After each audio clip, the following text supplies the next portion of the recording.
ಒಂದು ದೂರದೃಷ್ಟಿಯ ವಿಕಸಿತ ಭಾರತ 2047 ಅದರ ಅಡಿಗೆ ತೆಗೆದುಕೊಂಡು ಹೋಗುವಂಥ ಒಂದು ಅಭಿವೃದ್ಧಿಯ ಪರವಾಗಿರುವಂಥ ಒಂದು ಬಜೆಟ್ಟು ಅಷ್ಟೇ ಅಲ್ಲ, ಫಿಸಿಕಲ್ ಕನ್ಸಲ್ಟೇಷನ್ ಅಷ್ಟೇ ಅಲ್ಲ, ಎಕನಾಮಿಕಲ್ ಸ್ಟ್ರಕ್ಚರ್ ಮತ್ತು ಸೋಷಲ್ ಸ್ಟ್ರಕ್ಚರ್ ಎರಡನ್ನೂ ಕೂಡ ಮಹತ್ವ ಕೊಟ್ಟು ಸಮತೋಲನದಿಂದ ತೆಗೆದುಕೊಂಡು ಹೋಗುವಂಥ, ಅಂದರೆ ಗ್ರೋತಲ್ಲಿ economic growth, inclusive growth, social ಸ್ಟ್ರಕ್ಚರಲ್ಲಿ ಗ್ರಾಮೀಣ, ಅರ್ಬನ್, ಬಡವರು, ಹೆಣ್ಣುಮಕ್ಕಳು, ಯುವಕರು ಮತ್ತು ರೈತರು ಮತ್ತು MSME ಹೀಗೆ ಎಲ್ಲ ವರ್ಗದ ಜನರಿಗೆ, SC ST ಸಮಾಜಕ್ಕೆ ಇವತ್ತು ದುಡಿಯುವ ಕೈಗಳಿಗೆ ವಿಪುಲವಾದಂಥ ಅವಕಾಶವನ್ನು ಕೊಟ್ಟಿರುವಂಥದ್ದು ಒಂದು ಬಜೆಟ್.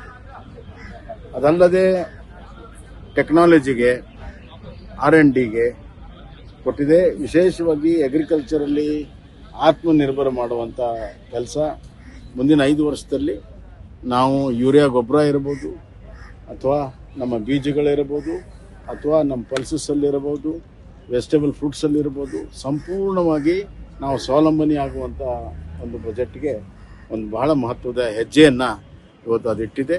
ರೂರಲ್ ಕ್ರೆಡಿಟ್ ಸಿಸ್ಟಮ್ಗೆ ಭಾಳ ಒತ್ತು ಕೊಟ್ಟಿದೆ.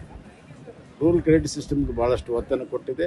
ಈ ಒಂದು ರೀತಿಯಲ್ಲಿ ಹಳ್ಳಿಗಾಡಿನಲ್ಲಿ ಹೆಚ್ಚಿನ ಉದ್ಯೋಗ ಅವಕಾಶ, ಸ್ವಯಂ ಉದ್ಯೋಗ ಅವಕಾಶ ಮತ್ತು ಹಳ್ಳಿಗಳಿಂದ ಶಹರಕ್ಕೆ ಏನು ವಲಸೆ ಹೋಗ್ತಾ ಇದ್ದಾರೆ ಅದನ್ನು ತಡೆಗಟ್ಟೋದಕ್ಕೆ ಒಂದು ದಿಟ್ಟ ಕ್ರಮ ತೆಗೆದುಕೊಂಡಿದೆ.